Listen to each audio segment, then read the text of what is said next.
नमस्कार, मैं रवीश कुमार। आपका अंदाज़ा सही है कि क्या कहने जा रहा हूँ, लेकिन गुजारिश है कि जो भी कह रहा हूँ उसे धीरज के साथ सुनिएगा। भारत की पत्रकारिता में स्वर्ण युग तो कभी था भी नहीं, लेकिन आज के दौर की तरह भस्म युग भी नहीं था। भस्म युग से मेरा मतलब है जहाँ इस पेशे की हर अच्छी बात तेज़ गति से भस्म की जा रही हो। यह दिन भी आना ही था। इस देश में अलग अलग नाम वाले अनेक चैनल हो गए हैं, मगर सब हैं तो गोदी मीडिया ही। उसका परिवेश, उसका इकोसिस्टम, पत्रकारिता का और माहौल सब खत्म कर दिया गया है। मगर पत्रकारिता करने और कराने का दावा भी सब कर रहे हैं। खासकर वो भी कर रहे हैं जो उसी सत्ता का हिस्सा माने जाते हैं, उसी के रूप में देखे जाते हैं, जिसकी ताकत से हर दिन पत्रकारिता इस देश में कुचली जा रही है। जब वो कहे कि वह उच्च स्तरीय पत्रकारिता करना चाहता है, तब ऐसा दावा करने वालों को जरा संदेह की निगाह से देखिए। गोदी मीडिया और सरकार भी पत्रकारिता का अपना मतलब आपके ऊपर थोपना चाहती है। अगर इसका मतलब किसी भी रूप में वही है, तब आप एक बार फिर से झांसे में आने वाले हैं। इस वक्त अपने संस्थान को लेकर कुछ खास नहीं कहना चाहता, क्योंकि भावुकता में आप तटस्थ नहीं होते, ऑब्जेक्टिव नहीं हो सकते हैं। एनडीटीवी में 26-27 साल गुजारे हैं।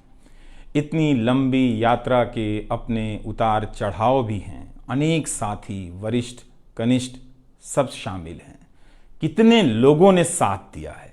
इन अनुभवों के बारे में कभी भी वस्तुनिष्ठ तरीके से नहीं बोला जा सकता, और आज के दिन तो बिल्कुल नहीं, क्योंकि कई बार तथ्यों के साथ भावनाएं मिल जाती हैं और भावनाओं के तूफान में बहुत सारे तथ्य छूट जाते हैं।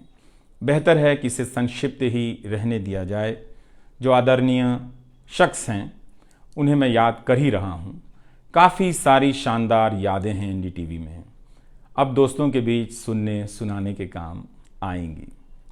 आज के दिन किसी एक व्यक्ति का नाम लेना मुश्किल हो रहा है, तब जब आपके पेशेवर जीवन में अनेक लोगों का हाथ हो, कैसे एक का नाम ले सकते हैं।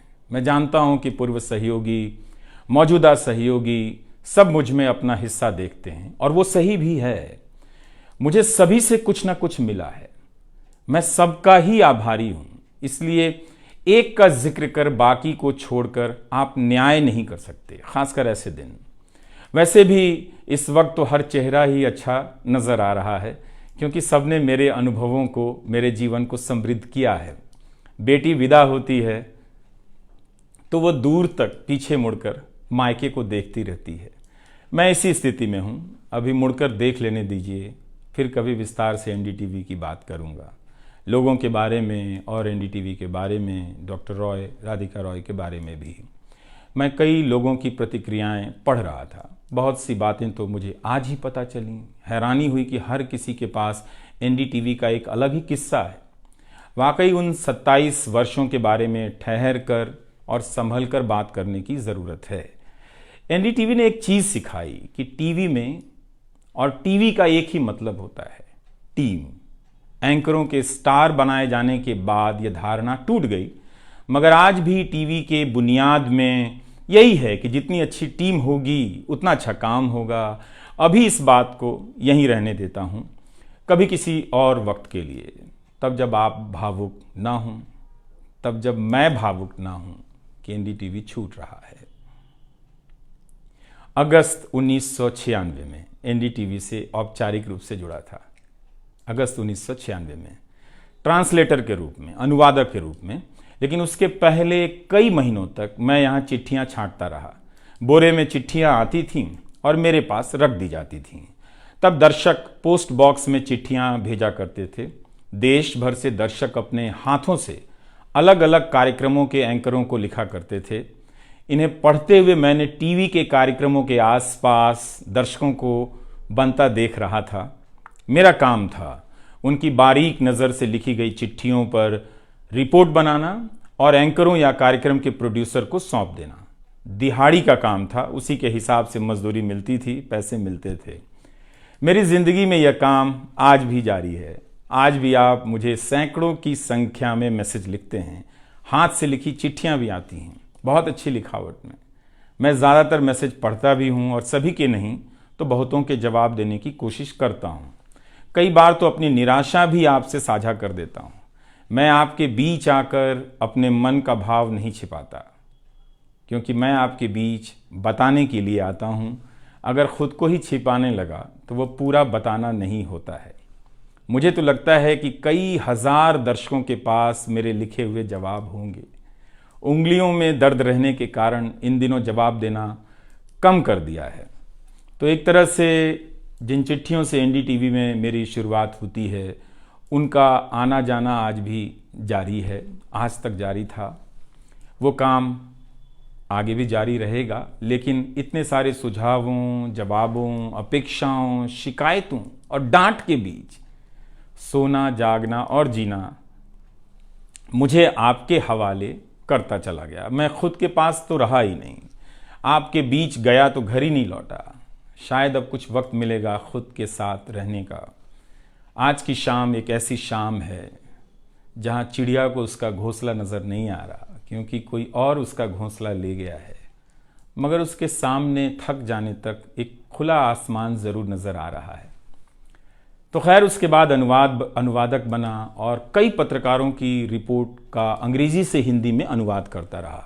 इसके बाद मैं रिपोर्टर बन गया और फिर मेरी दैनिक रिपोर्ट की अलग यात्रा शुरू होती है। रवीश की रिपोर्ट से काफ़ी कुछ सीखने को मिला। तो इस तरह से ये एनडीटीवी में ही संभव हुआ कि एक चिट्ठी छांटने वाला इसके एक चैनल का ग्रुप एडिटर समूह संपादक बनता है और आज उसे छोड़ रहा है, इस्तीफा दे रहा है।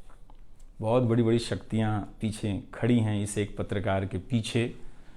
तो स्वाभाविक है कि ये नौबत आनी थी, इसका अंदाज़ा मुझे पहले भी था। लेकिन जिस दिन आता है उस दिन अच्छा तो नहीं लगता है। लेकिन मैं आपसे यह भी कहना चाहता हूं कि जब भी मेरे बारे में मूल्यांकन करें, इस बात की सहानुभूति मुझसे ना रखें कि मैं चिट्ठी छांटता था। मैं उनकी तरह नहीं हूं कि अचानक चाय बेचने की बात करने लग गया।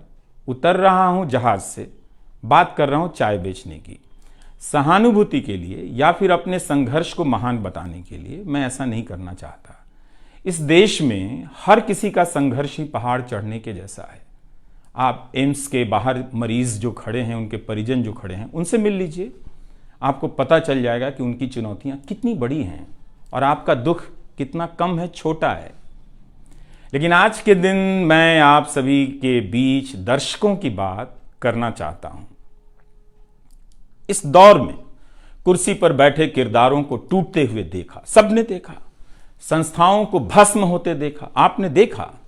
नफरती तूफान में लोगों को भटकते देखा, मगर मैंने इसी दौर में एक नई संस्था भी बनते देखी है।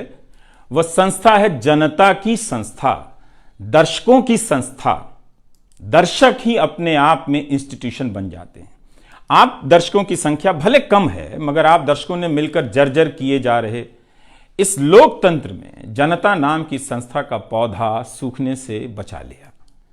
एनडीटीवी में मुझे जब भी अवसर मिला मैंने जान लगा दी। मैंने कभी उन अवसरों को अपने लिए नहीं देखा, बल्कि यही सोचा कि ये अवसर मुझे आप दर्शकों के लिए मिला है, इसलिए उन सभी अवसरों को आप दर्शकों की कहानियों से भरता चला गया और मैं आप दर्शकों का होता चला गया। आपका दावा मुझ पर बहुत बड़ा है, मैं जानता हूं। आप मुझ पर बहुत दावा रखते हैं। मेरे आसपास आप दर्शकों की वजह से एक न्यूज़ रूम बन गया था, पब्लिक न्यूज़ रूम, जो दफ्तर के भीतर नहीं, आपके घरों में था, आपके दिमाग में था।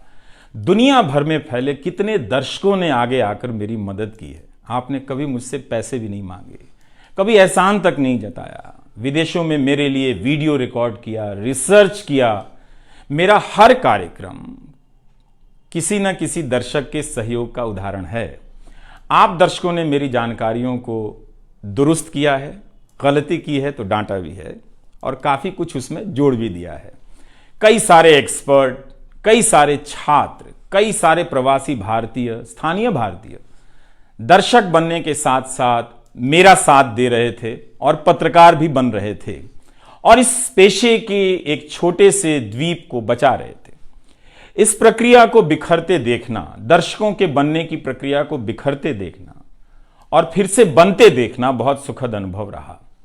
आप दर्शकों में से कईयों ने मेरे लिए अलग अलग भाषाओं से अनुवाद तक कर दिया। संसाधनों की हमेशा मेरे पास कमी रही, मगर आप सभी ने मिलकर पूरी कर दी, सिर्फ इसलिए कि प्राइम टाइम में जो भी जाए ठीक से जाए। वो मेरा नहीं, आपका प्राइम टाइम था। कभी खराब शो कर दिया तो आपने अपनी निराशा बताने में कोई संकोच नहीं की। आप वाकई लाजवाब हैं। दर्शक ही मेरे नियमित संपादक हैं, निरंतर संपादक हैं आप दर्शक मेरे। मैं अक्सर कहता हूं कि एक पेड़ में कई बारिशों का पानी होता है। आपके जैसे दर्शकों के होने में ही किसी रवीश कुमार का होना है। आप हर मौसम में बरसात बनकर आ जाते हैं, सूखते पेड़ों को हरा करने आ जाते हैं। आज आपकी बदौलत यूट्यूब पर, ट्विटर पर कितने ही पत्रकार खड़े हो गए। आप उन सभी के पीछे खड़े हैं। आज कई वेबसाइट हैं जिन्हें आप सब्सक्रिप्शन के बहाने आर्थिक मदद देते हैं। जब लोकतंत्र में एक भी संस्था नजर नहीं आ रही थी, अदालतें कमजोर नजर आ रही थी, आ रही हैं, आप दर्शक नजर आ रहे थे। आज के दौर में आप ही पत्रकारिता के सबसे बड़े संस्थान हैं। पत्रकारिता अब संस्थानों में नहीं बची है, आप जैसे दर्शकों के बीच बची हुई है, जिनकी मदद से आज पत्रकार सवाल पूछ रहे हैं। यही आपका इस वक्त में सबसे बड़ा योगदान है। हो सकता है कि कोई जनता की आवाज को पूरी तरह कुचल दे, उसकी आवाज पर धार्मिक नफरतों की आंधी धूल को भर दे, ढक दे, लोकतंत्र को मिटा दे, मगर आप दर्शकों का होना हौसला देता है कि लोकतंत्र भले खत्म हो जाए, मगर उसकी चाहत कभी खत्म नहीं होगी, क्योंकि आप जैसे दर्शक अपनी जवाबदेही को, जिम्मेदारियों को बहुत खूब समझते हैं। इस मुश्किल वक्त में आपने एक पत्रकार पर भरोसा किया, उसे कितना प्यार दिया। कई बुजुर्ग माओं ने मेरे बाल सहला दिए, गाल छू लिए, तो किसी ने मेरे गमले में गुलाब के फूल लगा दिए, किसी ने चने का सत्तू भेज दिया कि मेरी सेहत ना खराब हो, किसी ने शहद भेज दी, किसी ने धूप में खड़े देखा तो सर पर गमछा तान दिया और छाता खोल दिया, किसी ने जेब में कलम रख दी, महंगी कलम। आज के दिन मैं एनडीटीवी से ज्यादा आप दर्शकों को याद करना चाहता हूं। आपके बिना मैं कुछ नहीं कर पाता। मुझे आप दर्शकों पर नाज है। कई बार लगता है कि मैं संस्था का कम, आप दर्शकों का प्रतिनिधि ज्यादा हूं। मुझे काम करने की आजादी मिली संस्था में, निर्बाध आजादी, और उस आजादी को मैंने हमेशा संभाल कर रखा, क्योंकि आपकी तेज नजर मुझ पर थी। खुद को काफी संभाला कि कुछ गलती ना आ जाए, कुछ मुझसे चूक ना हो और मुझ में अहंकार ना आ जाए और बदले में आजादी चली जाए। मेरे आगे दुनिया बदलती रही, मगर टेस्ट मैच के खिलाड़ी की तरह पिच पर टिका रहा। पर अब किसी ने मैच ही खत्म कर दिया है, उसे T20 में बदल दिया है। जनता को चवन्नी समझने वाले जगत सेठ हर देश में हैं, इस देश में भी हैं। अगर वो दावा करें कि आप तक सही सूचनाएं पहुंचाना चाहते हैं, तो इसका मतलब है कि डॉलर अपनी जेब में रखकर आपकी जेब में चवन्नी डालना चाहते हैं। पत्रकार एक खबर लिख दे तो जगत सेठ मुकदमा कर देते हैं और फिर सत्संग में आकर प्रवचन भी देते हैं कि वे पत्रकारिता का भला चाहते हैं। आप दर्शक इतना तो अपना भला समझते होंगे। इसलिए आज मैं अपने संस्थान से ज्यादा आप दर्शकों को याद करना चाहता हूं। मुझे हमेशा लगता था कि हिंदी का पत्रकार छत क्यों नहीं छुपाता है। ऐसा क्यों है? हिंदी पत्रकारिता के कई श्रेष्ठ संपादकों, पत्रकारों के कार्यों पर निगाह रहती थी।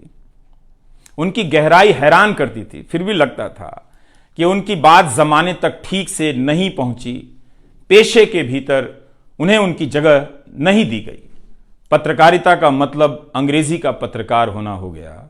इसके कुछ ठोस कारण भी हैं, उनमें विस्तार से जाने का समय नहीं है, लेकिन तब भी हिंदी के जुझारू पत्रकार आसमान क्यों नहीं छू सकते हैं, यह बात कचोटती रही। इन सब बातों ने मेरे व्यवहार में काफी बदलाव कर दिए। भाषा को संयमित किया, मर्यादित किया, ताकि हिंदी का प्रभाव कम ना हो। बहुत सजगता से अपना काम इस तरह से किया कि लोगों को, देश के किसी भी हिस्से के लोगों को मेरी हिंदी से प्यार हो जाए। मेरी मातृभाषा हिंदी नहीं है, भोजपुरी है। भोजपुरी गांव है मेरे लिए।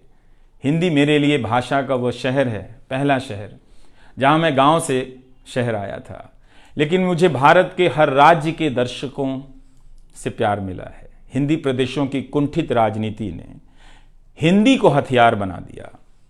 इससे हुआ कुछ नहीं, हिंदी को लेकर कुंठाएं ही बढ़ती चली गईं, किसी का भला नहीं हुआ। मैं उन सभी गैर हिंदी भाषी पत्रकारों, सामाजिक कार्यकर्ताओं, विद्वानों का शुक्रिया अदा करना चाहता हूं, जिन्होंने मेरी हिंदी को समृद्ध किया, जिन्होंने मेरे लिखे हुए का अपनी भाषा में अनुवाद किया और अपनी भाषा में लिखी हुई जानकारियों का मेरे लिए अनुवाद कर दिया मुफ्त में। कई बार लगता था कि अलग अलग डिब्बे जुड़ते जा रहे हैं और रेल बनती जा रही है। उर्दू, मलयालम, तमिल, कन्नड़ा, पंजाबी, गुजराती, मारवाड़ी, बंगाली, मराठी भाषा के पत्रकारों ने कितना कुछ जोड़ा है। यह बात कहीं हिंदी बनाम अंग्रेजी की तरफ ना मुड़ जाए, इसलिए कहना जरूरी है कि अंग्रेजी भाषा में लिखने वाले विद्वानों और पत्रकारों ने मेरी खुलकर मदद की है, मेरे साथ बराबरी का व्यवहार किया। जो नहीं कर सके, ऐसे हैं, उनका क्या हिसाब करना, उनका क्या रोना, मगर जो बराबरी के साथ पेश आते रहे, उनका आभार व्यक्त करना चाहिए। उन सभी ने अपना श्रेष्ठ मुझसे साझा किया, किताबें दी, अवसर बताए, मेरे लेख का अनुवाद तक कर दिया, ज्यादा लोगों तक पहुंचा दिया। मेरे जीवन में इतिहास के मेरे शिक्षकों का बहुत योगदान है। मेरे शिक्षक मेरी जान है। मैं चाहता हूं कि आप मेरे जरिए मेरे पीछे खड़े अनगिनत लोगों के बारे में जानें, उन्हें भी देखें। और दोस्तों को कौन भूल सकता है, बहुत अच्छे अच्छे दोस्त मिले, कम मिले लेकिन मिले। आप जनता के बीच जाने के तमाम अवसर मेरे लिए बहुत खास हैं। तमाम आंदोलनों को कवर करने गया, आपके बीच जाते ही जो चीज खास नजर आती थी वो है एक पत्रकार के प्रति आपका विश्वास, आपकी समझ। आप लोगों से मैं घिर जाता था, आपके भीतर कितना कुछ बहने लग जाता था, जिसे एक राज्य को सुनना चाहिए, जिसे सुनाने के लिए पत्रकार से अच्छा कोई जरिया नहीं। मुझे आपके बीच आकर हमेशा लगा कि आप सरकार को कैसे देखते हैं, और मैं उस नजर से सरकार को देखने लगा। इसी का भरोसा है कि आपकी सक्रियता में ही भारत का लोकतंत्र धड़कता है। शाहीन बाग और किसान आंदोलन की जिद में मुझे सूरज की रोशनी दिखाई देती है। आपको जनता बनते हुए देखा है। मेरा विश्वास गहरा होता चला है कि तंत्र भले खत्म हो जाए, लेकिन जनता के बीच जन बचा हुआ है। एक दिन यही जन आज से बेहतर तंत्र बना लेगा। आज कुछ लोगों को यकीन हो गया है कि सारा तंत्र उनके कब्जे में है। अब जन का कोई मोल नहीं। मीडिया को खत्म कर विपक्ष और जनता को खत्म किया जा चुका है। ऐसा सही भी है, मगर यही शाश्वत नहीं है। एक ना एक दिन जब लोग अपनी नफरतों से जर्जर हो जाएंगे, उनकी नफरतें उनके शरीर से दरकने लग जाएंगी, तब उन्हें किसी नई जमीन की तलाश होगी, किसी पत्रकार की याद आएगी। नफरत की गुलामी से बाहर आने का रास्ता आप ही बनाएंगे, आपको ही बनाना है।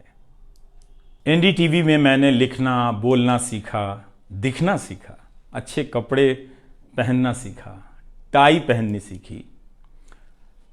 बस केवल डांस नहीं आया, क्योंकि काम से वक्त ही नहीं मिला। आप सीख लीजिएगा। आज के दिन मैं अपनी महिला सहयोगियों को खास तौर से याद करना चाहता हूं। काम के प्रति ईमानदारी, टिक कर काम करना और पेशे की नैतिकता की समझ मुझे अपनी महिला सहयोगियों से मिली है, और मैंने उनसे चुरा भी ली है। उनसे मेरी सामाजिक और नैतिक समझ बहुत बेहतर हुई। मेरी इस यात्रा में बहुत सी समझदार औरतें और लड़कियों के अनुभव शामिल हैं। मेरी जीवन साथी का भी, मेरी बेटियों का भी, मेरे सास ससुर ने बहुत साथ दिया ताकि मैं बाहर जाकर रिपोर्ट कर सकूं। मेरी माँ, मेरी भाभी, मेरे परिवार के सदस्यों ने भी। ठठेरे की तरह सब ने पीट पीट कर पीतल से बर्तन बना दिया। यह मैं इसलिए भी रेखांकित कर रहा हूं कि पत्रकारिता के पेशे में मर्द ही नहीं, मर्दवादियों का कब्जा है। उनकी आक्रामकता के बीच कई बार दम घुटता था। इतनी आक्रामकता के बीच आप रचनात्मक हो ही नहीं सकते, संवेदनशीलता आ ही नहीं सकती। इस पेशे में तमाम महिला सहयोगियों ने मुझे मर्दों की आक्रामकता से बचा लिया। अगर आप इस पेशे में आ रहे हैं, विद्यार्थी हैं, तो हमेशा अपनी महिला सहयोगियों के साथ सलीके से पेश आइए, उनकी काबिलियत को स्वीकार कीजिए, तारीफ कीजिए। प्राइम टाइम के वक्त अक्सर कहा करता था, मुझे काम करने दो, 9 तो 9 बजे ही बजते हैं। सुबह उठते ही मेरे दिमाग में रात के 9 बजने लग जाते थे। मैं टाइप करने लग जाता था, रोज़ 5000, 6000, 7000 शब्दों की टाइपिंग। अब शायद 9 ना बजे, प्राइम टाइम ना हो। मुझे पता नहीं था, पता नहीं है कि अब 9 बजे क्या करूँगा। मुझे टीवी से बहुत प्यार है, इस माध्यम से दिल लग गया था, शायद इसी वजह से दिल टूट रहा है। वो लाल माइक याद आता रहेगा, अब वो लाल माइक नहीं होगा। मैं जानता हूं कि आप दर्शकों की आदतों में मैं शामिल हो गया हूं। आप काफ़ी तकलीफ़ में थे कि मेरा क्या होगा, मैं क्या करूंगा, मैं प्राइम टाइम क्यों नहीं कर रहा हूं। मुझे लगा कि चुपचाप किनारे हो जाना चाहिए, धीरे धीरे मेरे नहीं होने की आदत आपको डाल देनी चाहिए। इसलिए कई दिनों से प्राइम टाइम नहीं कर रहा था, ताकि आप मुझे कुछ भूल सकें। मगर आप हैं, मानते ही नहीं। हर रात 9 बजे के बाद मैसेज करने लग जाते हैं कि कहाँ हो, बीमार तो नहीं हो, सब ठीक तो है, एनडीटीवी में क्या चल रहा है, आप अच्छे हैं। तो भारत का मीडिया स्पेस बदल चुका है। उन हजारों युवाओं की सोचिए जो पढ़ाई पत्रकारिता की कर रहे हैं, लाखों रुपए लगा रहे हैं, मगर उन्हें काम दलाली का करना पड़ेगा, क्योंकि इसके लिए अब कोई सांस्थानिक जगह नहीं बची है। इसी के बीच जो आने वाले पत्रकार हैं, जो इस वक्त पत्रकार हैं, सभी को जूझना है। कोई घुट रहा है तो कोई इस पेशे को छोड़ रहा है। कई लोग कहते हैं कि नौकरी की मजबूरी के अलावा पत्रकार बनने की कोई दूसरी शर्त नजर नहीं आती, कोई उत्साह नहीं है। यहां तो जस्टिस तक कह रहे हैं कि जमानत देने पर जजों को टारगेट किए जाने का डर लगता है। जब जज को ही डर लगता है, तब फिर इस दौर में यह बोलना भी गुनाह है कि मुझे डर नहीं लगता है। एक डरा हुआ पत्रकार मरा हुआ नागरिक पैदा करता है। इसलिए बोला कीजिए कि हमें डर नहीं लगता है। आप उस देश के नागरिक हैं जिसने नंगे पांव ब्रिटिश साम्राज्य को घुटने पर झुका दिया। कोई कारण नहीं कि मैं आप पर भरोसा ना करूं कि एक दिन आप गोदी मीडिया की इस गुलामी से बाहर आएंगे। आप हमेशा इस गुलामी में नहीं रह सकते। इसकी गुलामी से आपको लड़ना ही पड़ेगा। यह सबकी लड़ाई है। इस लड़ाई के बिना आप दुनिया में सर उठाकर नहीं चल सकते। आपकी यही पहचान होगी कि आजाद देश के गोदी मीडिया के गुलाम हैं। इसके खतरे की गंभीरता को समझिए। कानून की आड़ में अब अधिकार कुचले जा रहे हैं, अभिव्यक्तियों को रौंदा जा रहा है ताकि सारे अवैध काम वैध नजर आए। इस समय मेरे रास्ते निश्चित नहीं हैं, निश्चित हैं तो सिर्फ हौसला है। उसका भी क्या भरोसा, कभी आसमान में होता है, कभी पाताल में। एक YouTube चैनल बनाया है रवीश कुमार ऑफिशियल, और फेसबुक पेज भी है रवीश का पेज। इसे सब्सक्राइब कीजिएगा। अब मैं YouTube पर ही नज़र आऊँगा, एनडीटीवी इंडिया पर नहीं। किसी संस्था के साथ मर्यादाएं बहुत अलग होती हैं, फ्रीलांस और आज़ाद जीवन की अलग। लेकिन इस बार परिवार के साथ थोड़ा वक्त बिताना चाहता हूँ, जीना चाहता हूँ। मैंने इस्तीफ़ा दे दिया है। नमस्कार, मैं रवीश कुमार अब आपको उस चैनल पर सुनाई नहीं देगा। नमस्कार, मैं रवीश कुमार।